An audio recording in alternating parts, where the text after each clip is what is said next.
অসমাপ্ত কাজ তারেক রহমানের নেতৃত্বে দেশে সমাপ্ত হবে। এই বিপ্লবের শেষ হবে না যতদিন পর্যন্ত নতুন বাংলাদেশ গঠন না করতে পারে। একটা বিপ্লব প্রেসিডেন্ট জিয়া শুরু করেছিলেন, দীর্ঘদিন এই বিপ্লবটা সমাপ্ত হয়নি। এই বিপ্লবটা যদি প্রেসিডেন্ট জিয়ার তার যে চিন্তা ধারণা দূরদর্শিতা সে আলোকে যদি সমাপ্ত হইতো তাহলে স্বনির্ভর বাংলাদেশ অব্যাহত থাকত।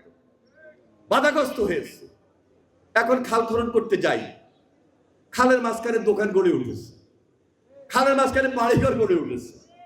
যদি ওই যে স্বনির্ভর বাংলাদেশের কাজ অব্যাহত থাকতো তাহলে খালের মধ্যে দোকান হইতো না, খালের মধ্যে বাড়ি হইতো না, শিল্প কলকারখানার বর্জ্য বা মানুষের বাসা বাড়ির ড্রেন খালে পড়তো না।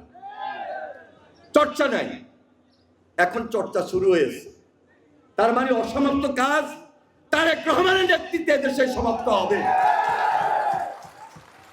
যত ব্যারিকেড থাকুক, যত বাধা থাকুক, যত দোকান অবকাঠামো গড়ে উঠুক, খালের মধ্যে বাঁধ সৃষ্টি করা হোক, কোনো কিছুই থাকবে না। খাল খালের গতিতে চলবে, প্রবাহের গতিতে থাকবে। এটাই হলো জনগণের চাওয়া, এটা জনগণের পাওয়া, জনগণ প্রত্যাশা করে। এবং আমি মনে করি আমরা আজকে যে প্রকল্পটি হাতে নিয়েছি জনাব তারেক রহমানের নেতৃত্বে 180 দিনের কর্মসূচি প্লাস 5 বছরে 20,000 কিলোমিটার খাল সারা বাংলাদেশে আমরা পুনঃখনন করব অথবা খনন করব। ইতিমধ্যে আপনারা লক্ষ্য করেছেন দিনাজপুরে কাহারোল উপজেলায় মাননীয় প্রধানমন্ত্রী তার কর্মসূচি উদ্বোধন করেছেন। এই মাসেই তিনি ঝিনাইদহ যাবেন, এই মাসে তিনি ফেনী যাবেন, খাল খনন কর্মসূচি আরেকটা উদ্বোধন করবেন। এবং 54টা জেলায় প্রায় 50টা জেলায় ইতিমধ্যে আমাদের কাজ শুরু হয়ে গেছে।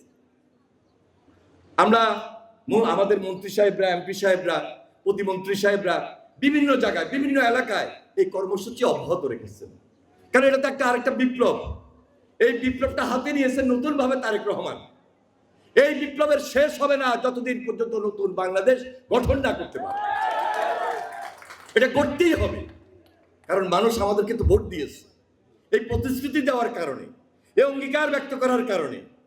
তো যাই হোক, আমি আপনাদের আন্তরিকতা এবং সহযোগিতায় আজকে এই দায়িত্বটুকু পেয়েছি। এটা রাষ্ট্রের দায়িত্ব। 200-র বেশি সার্ভিস ও ফিচারে লেনদেনের সব বিকাশ অ্যাপে সম্ভব।